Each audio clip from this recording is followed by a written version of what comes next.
저는 서울에 살고 있는 30대 후반 여성인데요.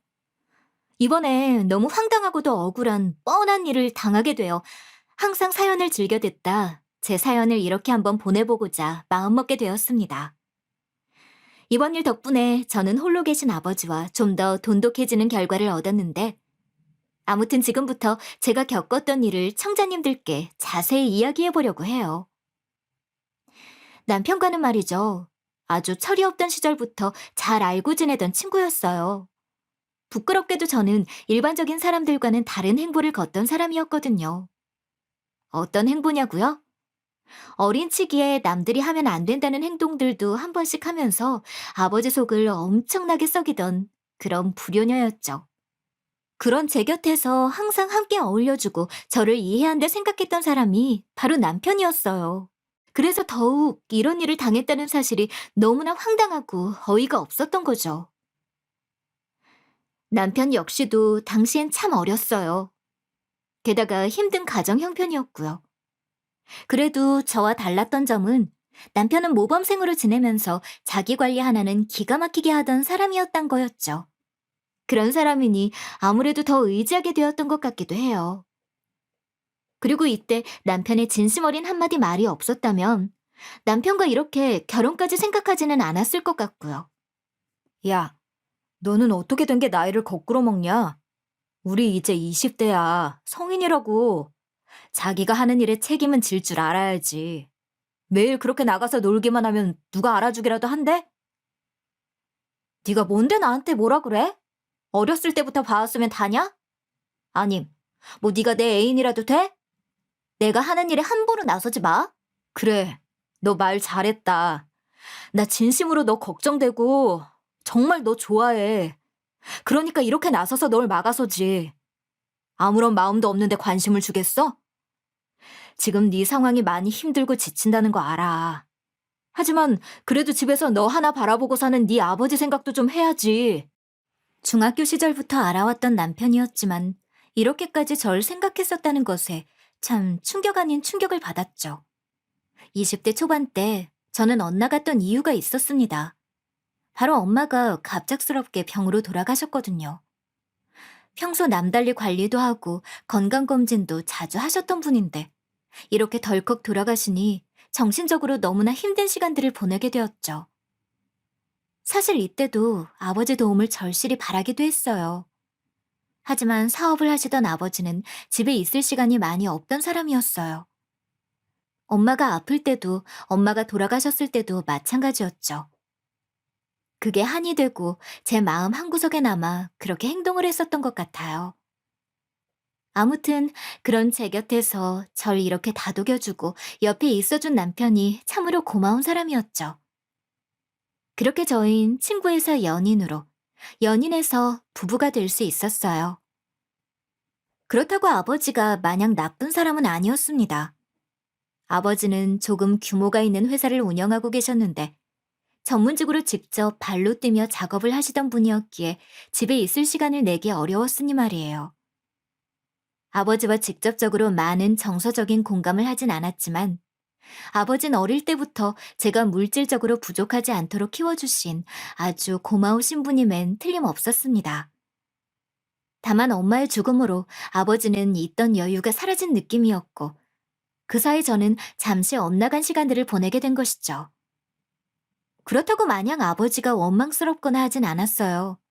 제 곁에는 아버지 대신 남편이 함께 해주었으니까요. 남편은 항상 아버지를 이해하라는 말을 달고 살았거든요. 그러신 이유가 분명히 있을 거라고. 그렇게 전 알게 된 거죠. 아버지는 남편과 함께 마음을 다잡아가는 절 보며 결혼하는 그 순간까지 제 걱정을 멈추지 않으셨다는 걸 말이에요. 그런 아버지의 마음을 정확히 알 수 있던 건 시댁과의 상견례 전날이었었죠. 아빠, 내일 괜찮겠어요? 아빠한텐 내가 너무 갑작스럽게 말한 건 아닌가 싶어서. 그래도 그 사람이랑 결혼까지 할 거 대충 느끼곤 있었죠? 아무래도 내가 네 아빠니까 당연히 짐작은 하고 있었지. 그런데 말이다. 그동안 내가 참 너한테 신경을 많이 못 쓴 것 같다. 이런 일이 있는데도 직장까지 꾹 입을 다물고 있었던 걸 보면 말이다. 사실 엄마 그렇게 돌아가시고 아빠 일 너무 바빴잖아. 그때는 어린 마음에 아빠 많이 원망도 하고 그랬는데 그 사람이 그러더라고. 어른들은 어른들의 사정이 있을 거라고. 내가 조금만 이해하고 넘어가는 게 어떻겠냐고. 아니다. 그때 내가 좀 더 어른답게 행동했어야 했는데. 이렇게 이렇게 네 마음고생 시키며 참 미안하다. 앞으로 네 남편이랑은 잘 살아야 한다. 이 아빠도 열심히 네 옆에서 도와줄 테니까. 넌 혼자가 아니야. 내 말 잘 알아듣지? 그럼 나도 이제 어른인데. 아빠, 너무 걱정하지 마세요. 그이랑 나 잘할 자신 있으니까. 어릴 땐 몰랐지만 어른이 된 지금에야 이런 아버지의 마음을 조금이나마 훔쳐볼 수 있었던 것 같아 좋았던 시간이기도 했어요. 물론 그렇다고 마음의 응어리가 다 풀리진 않았지만요. 어쨌든 아버진 학생 시절 남편과도 안면이 있던 터라 저희 결혼을 쉽게 허락해 주셨고, 마찬가지로 시댁에서도 학생 때부터 자주 왕래를 했던 터라 저희가 결혼하는 것을 흔쾌히 축복해 주셨으니 앞으로는 잘 살 일만 남았다 생각했죠. 하지만 삶은 제 맘 같지 않더군요. 남편과 저는 결혼 당시만 하더라도 조금 힘든 상황이었거든요. 솔직하게 말해서 저와 남편이 사회에 나간 지 얼마 되지도 않아 결혼을 하자 결심했으니. 다행이라면 사업을 하시던 아버지의 도움으로 집을 구해서 따로 나가 살 수 있었던 거였네요. 왜냐하면 시댁 역시도 그리 잘 사는 편이 아니었으니 말이에요. 저희 부부는 온전히 아버지에게 집과 혼수를 떠맡길 수밖에 없었고, 이 사실이 내내 제 마음의 짐처럼 남았답니다. 우리가 아무것도 없이 이렇게 덜컥 결혼하겠다고 하고 정말 미안해요. 아빠한테 이렇게 부담 주고 싶지는 않았는데. 뭘 그런 걸 여태 신경 쓰고 있어. 원래 이런 건 좀 더 여유 있는 집안이 많이 챙기고 그러는 거다. 그리고 그 집에서 혹시라도 아빠 혼자 있는 집이라면서 너를 업신여길까 싶어서 내가 마음 쓰여 하는 거니 너무 신경 쓰지 마라. 그래도 아빠도 요즘 많이 힘드시잖아요. 나도 이제 어엿한 성인인데 다 알아요. 그러니까 내가 어떻게 해서든 성공해서 꼭 갚아드릴게요. 응? 이런 제 마음과 달리 남편은 제 친정집에서 혼수와 집을 다 해준다고 하니까 제 속도 모르고 그대로 쪼르르 아버지에게 가서 감사하다며 넙죽 엎드려 인사까지 하더군요. 하지만 저는 못내 혼자 집에 남을 아버지가 많이 걱정되기도 했습니다. 이런 아버지의 노력으로 결혼하자마자 신혼집에 들어간 저희 부부는 각자 열심히 성공하기 위한 노력을 아끼지 않았어요. 없이 시작한 살림이라 평탄한 인생만 있던 것도 아니었으니 말이죠.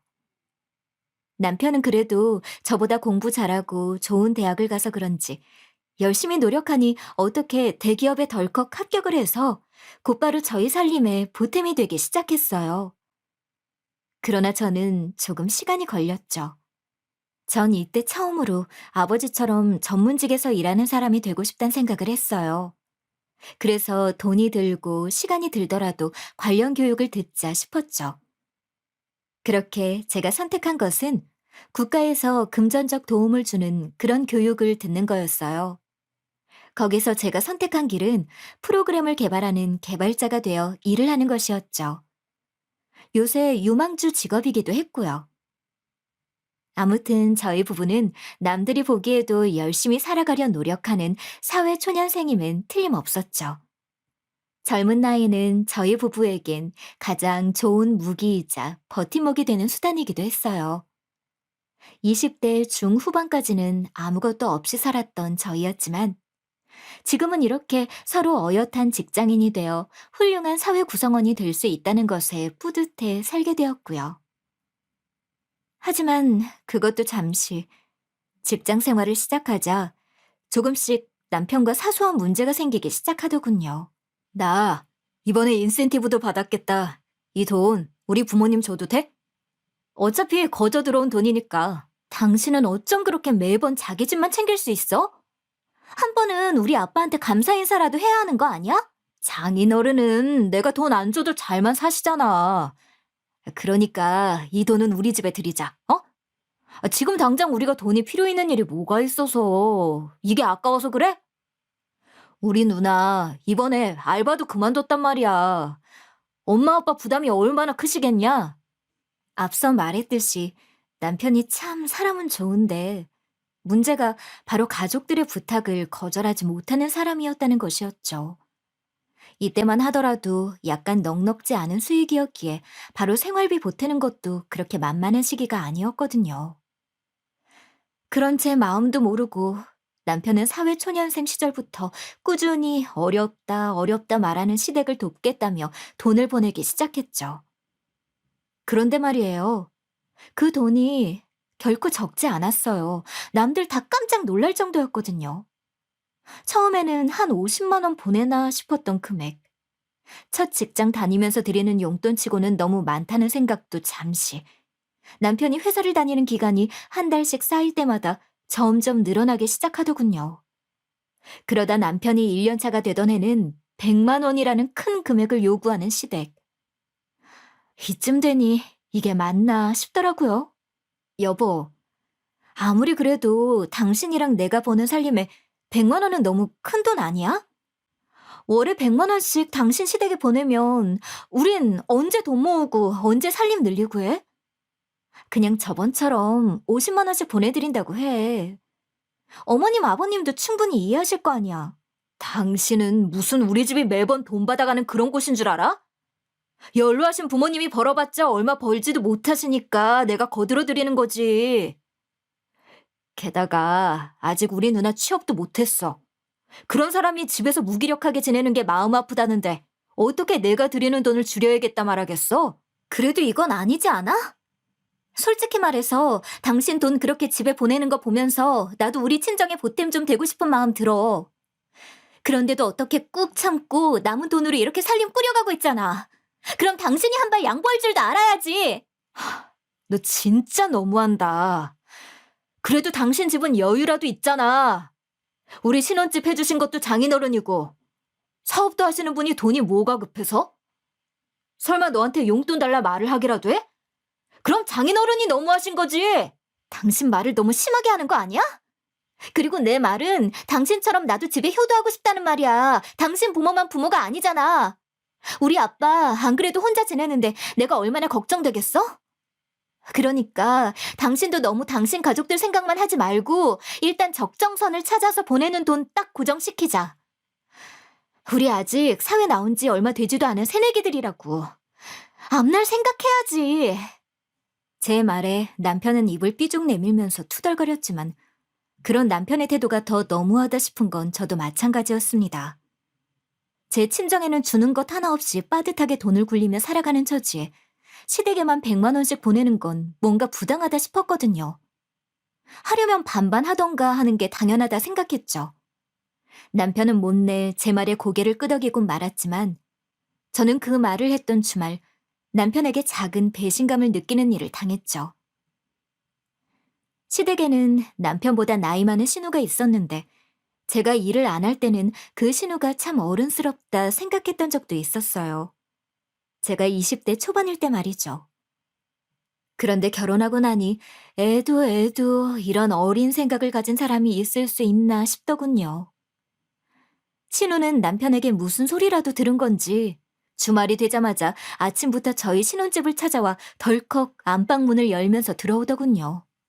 저희 집 비밀번호를 알고 있던 사실도 경악인데 방문 앞에 서서 제게 대뜸 이런 말을 퍼붓기 시작했죠. 이 동생, 일어나봐.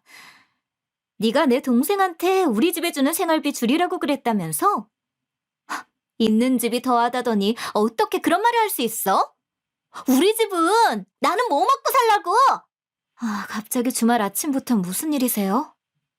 이렇게 남의 신혼집에 덜컥 찾아와서 큰 소리 내는 거 정말 예의 없는 거 아닌가요? 그리고 현관 비밀번호는 어떻게 알았대? 예의 말아먹은 건 올케지. 어떻게 결혼한 지 2년도 안 돼서 자기 집에 좋은 일 하겠다는 남편 앞길을 그렇게 막을 수 있니? 우리 부모님 귀에 들어가기 전에 내가 먼저 들어서 다행이지. 당장 올케가 말했던 이야기 철회해. 그리고 여기 내 동생 집이기도 해. 어디 올케 혼자만 살아? 엄연히 여기는 제 집이기도 하고요.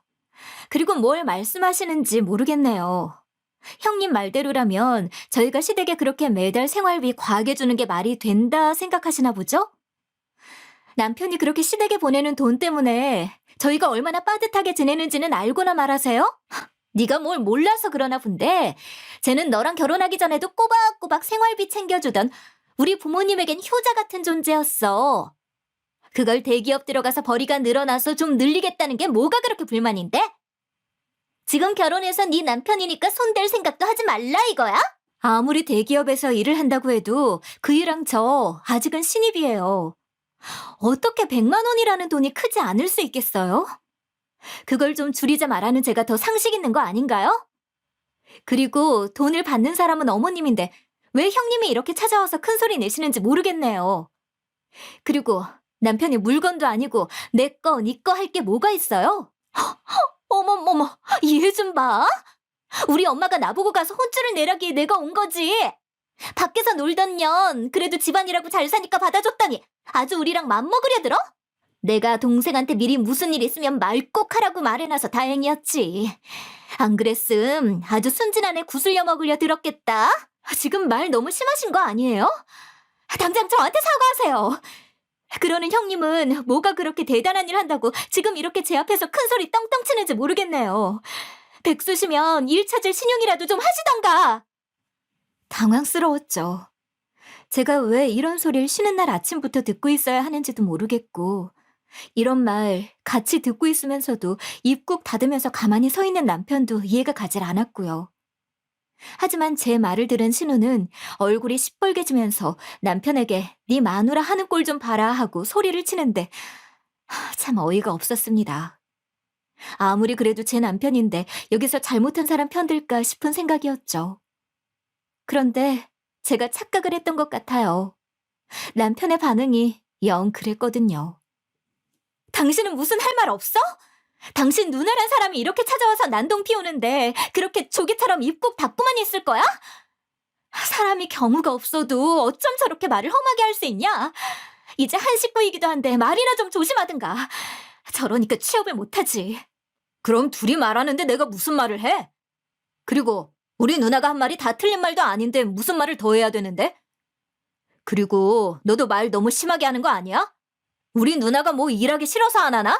아, 당신 말은 내가 지금 이 상황을 다 이해하고 살아야 한다. 솔직히 말해서 저는 형님이 이렇게 저희 집 비밀번호까지 알고 들어온 거 마음에 들지 않아요.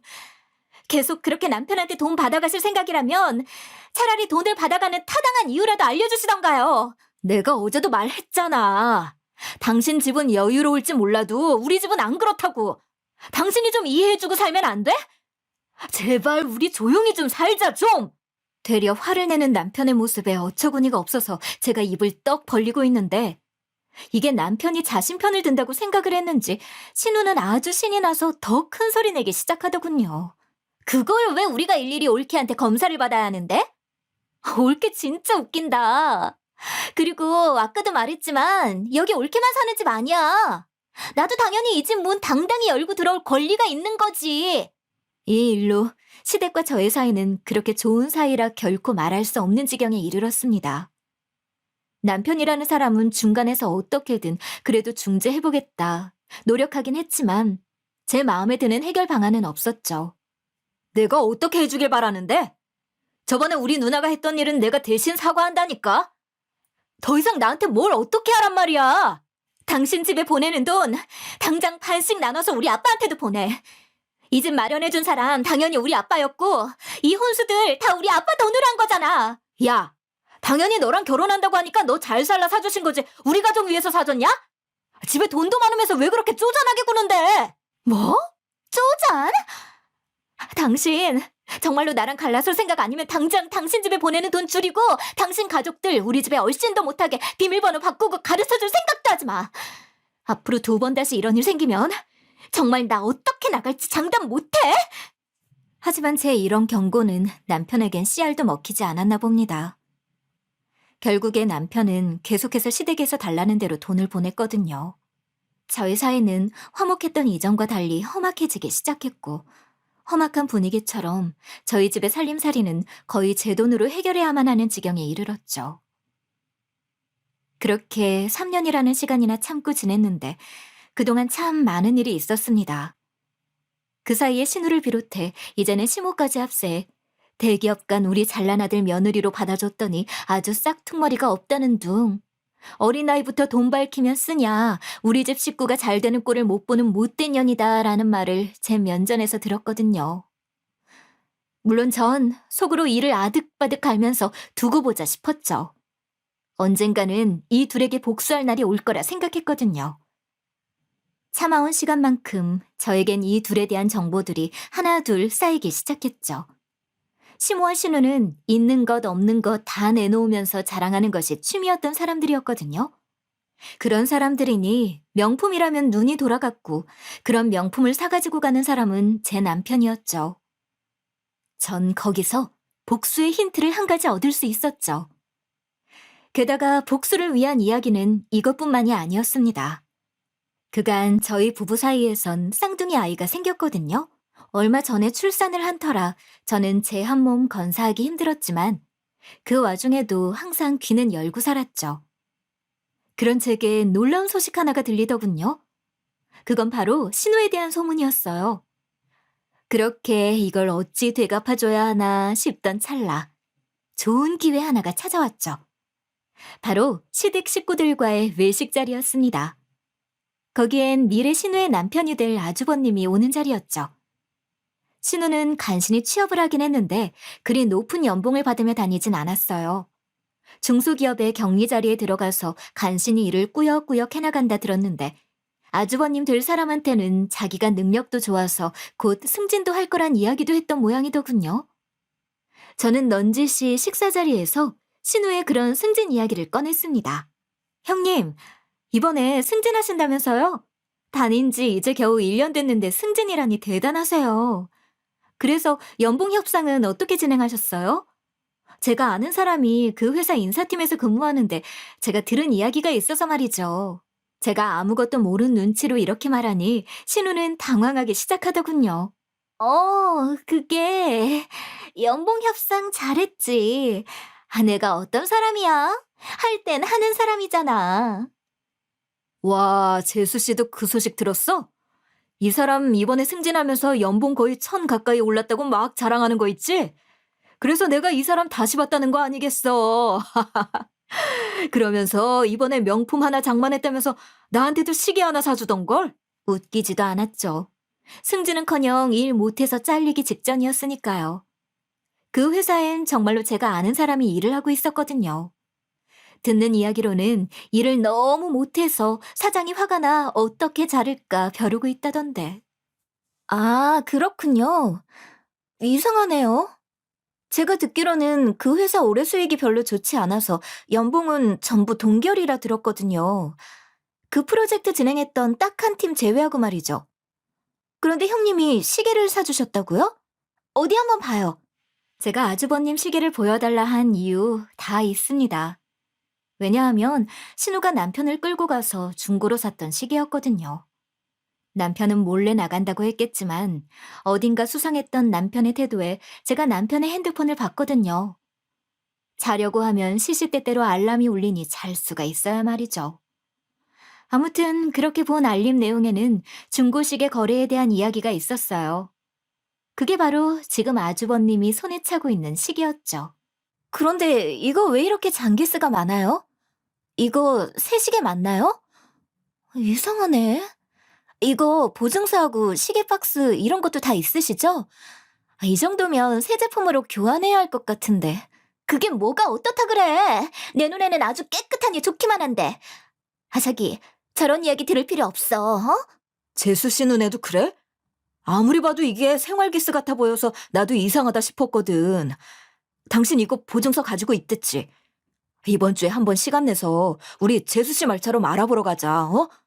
나도 아무래도 이거 이상하다 생각했단 말이야. 신우 안색은 창백하게 질려갔죠.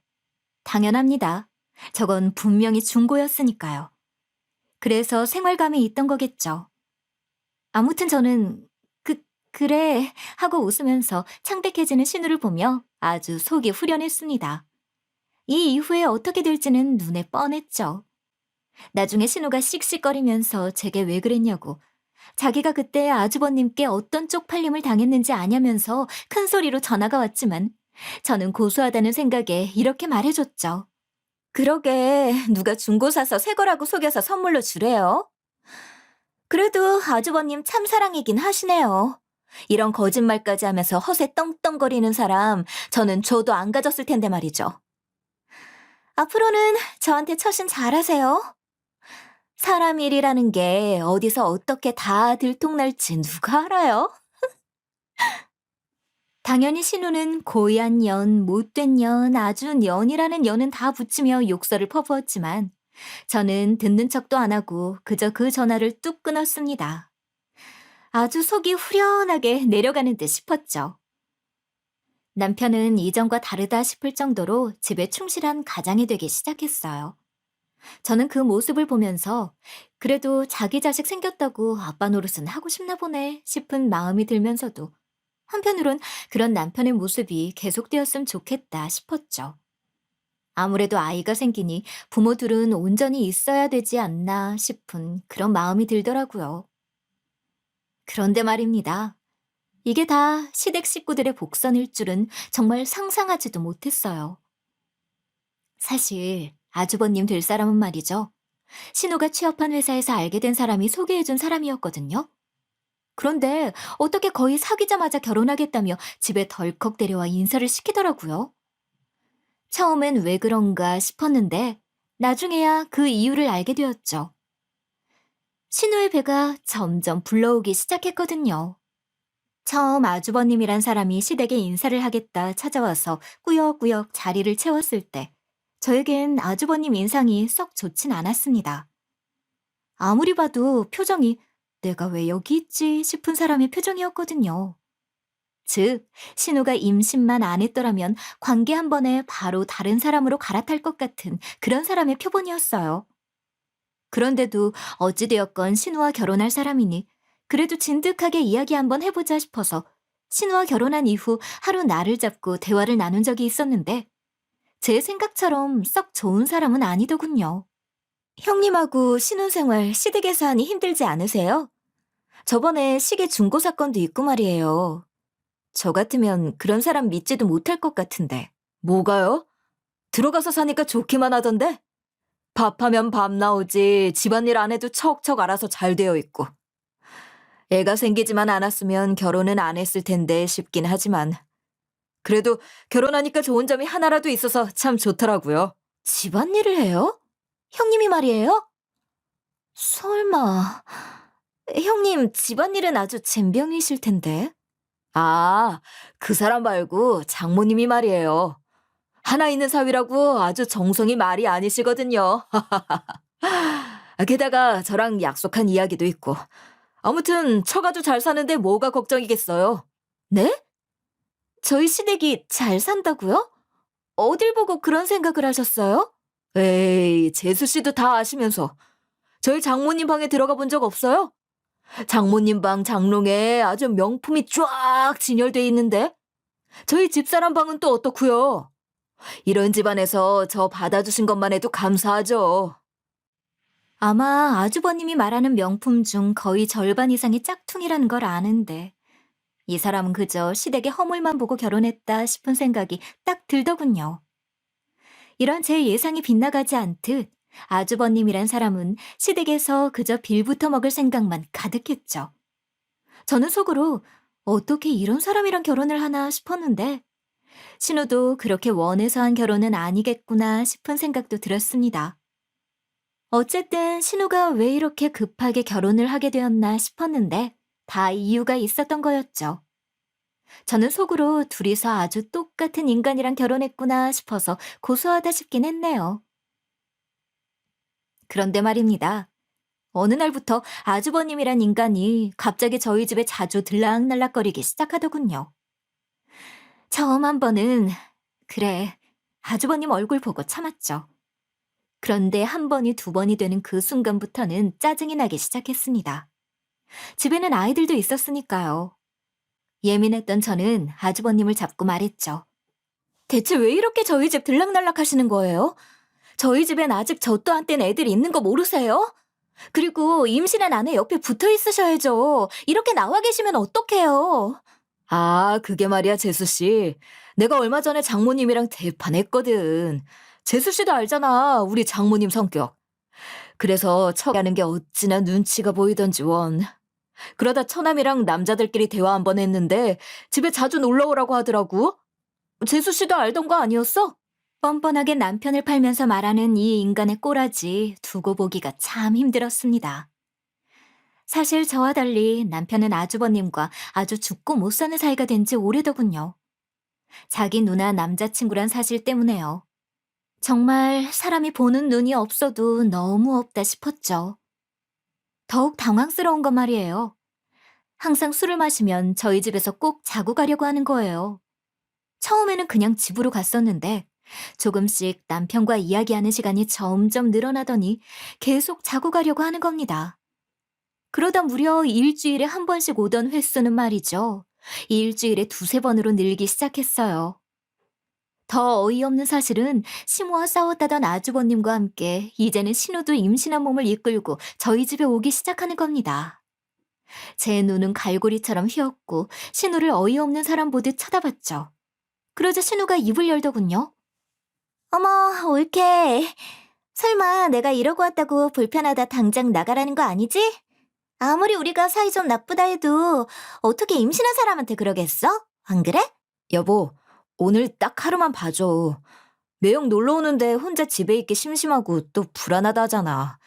당신도 임신해봐서 잘 알잖아. 그 기간에 얼마나 예민해지는지. 그래.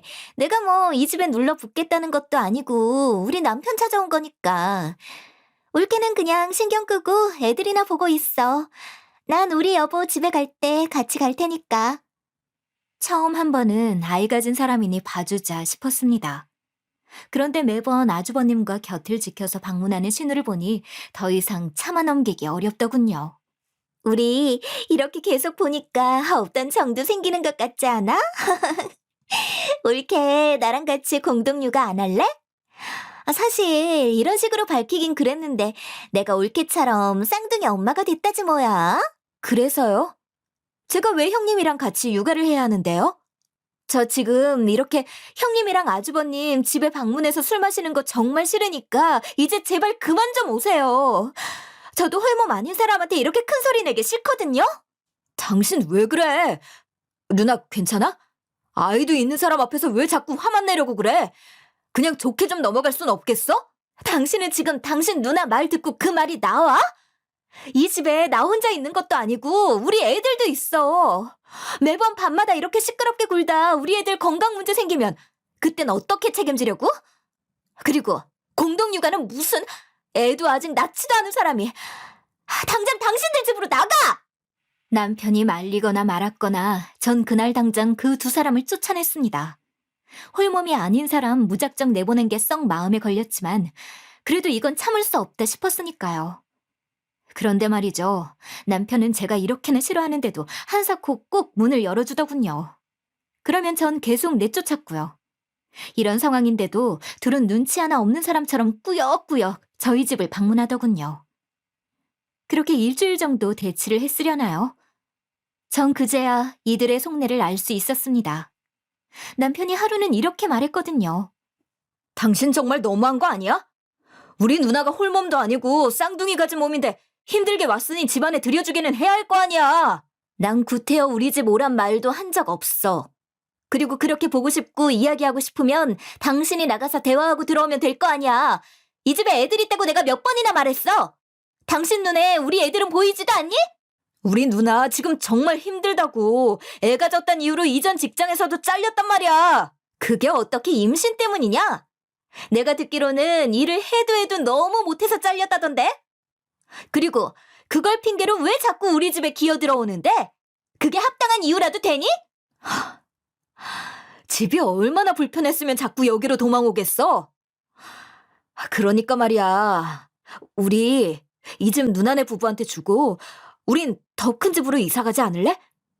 우리 누나가 자꾸 자기 집 하나 어떻게 마련하고 싶다고 계속 울면서 말한단 말이야. 당신 정말로 미쳤구나. 내가 왜 이 집에서 나가야 하는데? 그리고 여기가 당신 집인 줄 알아? 여기 엄연히 내 명의로 된 내 집이야! 저는 남편의 말에 당장 남편의 등짝을 사정없이 때리며 남편을 내쫓았습니다.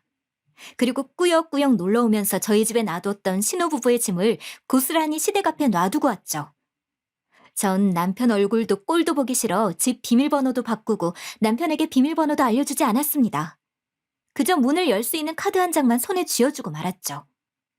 생각할수록 이 집 식구들 전부 미친 거 아닌가 싶더군요. 남편은 참 어이없게도 이후로도 계속 자기 누나는 어떻게 하냐 하며 계속 제 옆에서 애처럼 칭얼거리며 신우에게 이 집을 내어주고 차라리 제 친정 아버지에게 연락해서 저희가 집을 다시 구하자 하더군요. 이런 순간까지도 자기 가족이 잃는 건 죽어도 싫다는 듯이 행동하는 남편의 있던 정남이가 떨어졌고 저는 아이들을 데리고 이 집을 나가야 살 수 있겠다는 생각이 들기 시작했습니다. 그렇게 제가 일을 결심하게 된 것은 아이들 돌잔치를 하면서였는데 이때 당연히 시댁 식구들도 전부 찾아와서 축하하겠다며 자리를 지키고 있었죠. 임신한 불편한 몸으로 꾸역꾸역 여기까지 와서 한자리 하는 신우를 보니 미워도 이렇게 미울 수가 없더군요. 어머, 올케네 집 우리한테 주기로 다 이야기됐다면서? 그런데 왜 나한테 연락을 안 했대? 고마워. 뭔 소리예요? 누가 그래요? 아직도 정신을 못 차리셨나? 지금 누구 마음대로 제 집을 당신한테 준다 만다 하세요? 제가 형님 애도 있는 몸이니 거친 말 안 하겠습니다. 제 집에 손댈 생각 죽어도 하지 마시고요. 앞으로 당신들이 알아서 돈 벌어 제 집 마련하세요. 아시겠어요? 좋은 날 험한 소리 듣기 전에 제발 저희 남편한테 그 알랑방귀도 그만 끼시고요.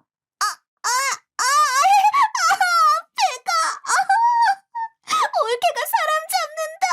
사람 잡아. 이제 임신했다는 걸 무기로 삼을 생각인지 제가 불편한 소리를 하니 이렇게 아프지도 않은 배를 부여잡고 생쇼를 하는 걸 보니 정말 오만정이 다 떨어지는 것 같더군요. 물론 있던 정도 없었지만요. 게다가 그런 자식을 보듬어 안으려는 시부모도 이젠 더 이상 보고 싶지 않았죠. 너 도대체 뭐라고 했길래 애가 배가 아프다고 난리야? 우리 딸 뱃속에 애들 잘못되면 네가 책임이라도 질 거니? 어머님도 다 알고 계시죠? 형님이 저희 지금 살고 있는 신혼집 저희 남편한테 달라고 했다면서요? 솔직히 지금 이 상황이 말이 된다 생각하세요? 제가 오늘 저희 애들 돌잔치 때문에 참으려 했는데 더 이상은 안 되겠네요. 저는 이럴 줄 알고 미리 돌잔치 준비하기 전 준비해둔 영상 하나를 틀어달라 직원에게 신호를 보냈습니다. 저희 시댁 식구들이 남의 눈 의식을 참 많이 하거든요. 그걸 이용해서 이 자리를 빌어 이런 인간들과 연을 끊자 싶었죠. 이건 누구도 몰래 진행한 일이라 갑자기 마이크를 건네받아 말을 하려는 제게 모든 이목이 집중되었습니다. 제가 이 자리를 빌어 하나 고발하고자 합니다. 저희 시댁이 참 대단한 집안이거든요. 그래서 제가 이렇게 가만히 있으면 안 되겠다 싶더라고요. 앞에서 나오는 동영상의 내용은 아주 상상 초월이었죠. 왜냐하면 지금까지 남편, 신우, 아주버님 3명이 나눴던 은밀한 대화가 고스란히 나오고 있었거든요. 발단은 그래요. 아이들 때문에 설치한 캠에 찍힌 것들을 우연히 제가 봤을 때부터였겠네요. 여기가 이제 우리 집이 된다 이거지? 이렇게 넓은 집에 언제 한번 살아보나 했는데 횡재다 횡재. 그런데 여기 재수 씨 명의로 되어 있다고 하지 않았어? 어떻게 우리한테 넘겨주려고? 제가 다 생각이 있어요. 매영이랑 누난 지금 이대로 계속 우리 집에 찾아와서 술 먹고 난동 부리고 해. 알겠지? 그럼 내가 여기서 이사 가자 내 마누라 꼬드길 테니까. 아주 작당모의를 했더군요. 홈캠이 없었어도 이런 얕은 수에 당하진 않겠지만 정말 저를 물로 봐도 한참 잘못 봤다 싶은 생각이 들게 만드는 영상이었죠. 이런 사람들이 바로 저희 시댁 사람들입니다. 이제는 남편하고 이혼할 테니 전 시댁 식구들이 되겠네요.